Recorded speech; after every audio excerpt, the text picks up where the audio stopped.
Hali hii inatulazimu tuongeze ukusanyaji wa mapato yetu ya ndani na tubane matumizi ili tuweze kutekeleza majukumu yetu ya msingi ya ujenzi wa nchi na utoaji wa huduma za kijamii. Huu ni wakati ambao wafanyakazi, waajiri na serikali tunapaswa tushikamane katika vita hii ya kiuchumi ili tusiumbishe nchi yetu. Ndugu wafanyakazi, mapema katika hotuba yangu niliwapongeza kwa kuchangia kukua kwa uchumi.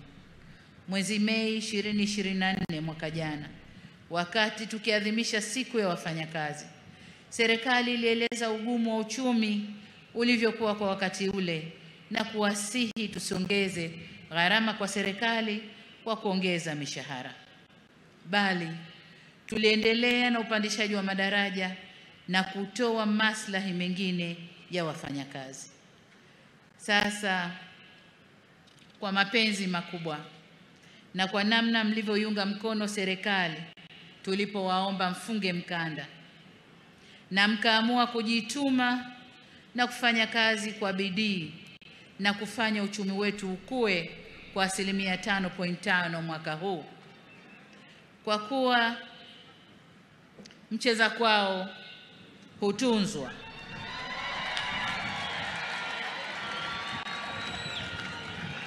Wafanyakazi oye! Miamvuli oye! Naona miamvuli imepanda sasa.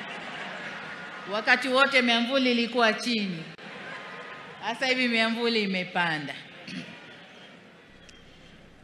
Sasa kwa kuwa mcheza kwao hutunzwa, mimi na wenzangu, na baada ya kuangalia uchumi ulivyopanda, na umepanda kwa sababu ya nguvu zenu wafanyakazi,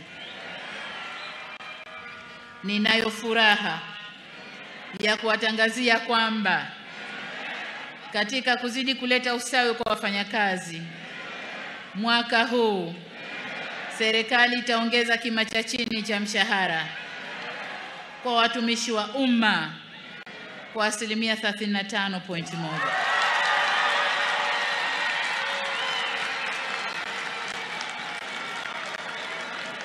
Wafanyakazi oye! Mshikamano, solidarity.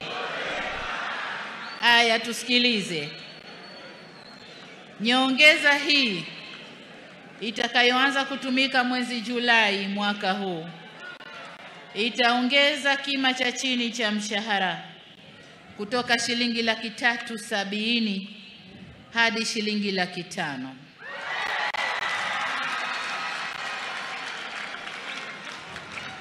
Ngazi nyingine za mshahara nazo zitapanda kwa kiwango kizuri jinsi bajeti inavyoturuhusu.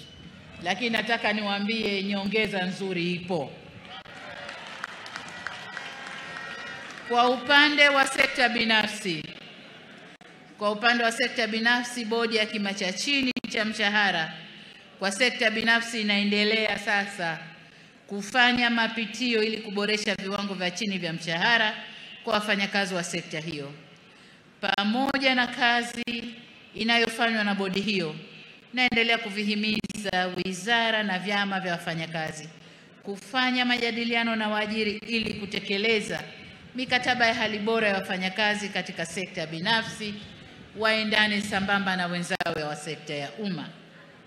Ndugu wafanyakazi, ahadi yetu serikali kwenu kwamba tutaendelea kuboresha mazingira ya kazi yakiwemo maslahi ya wafanyakazi kadri hali ya uchumi itakavyoruhusu. Wafanyakazi oye! Solidarity, mshikamano.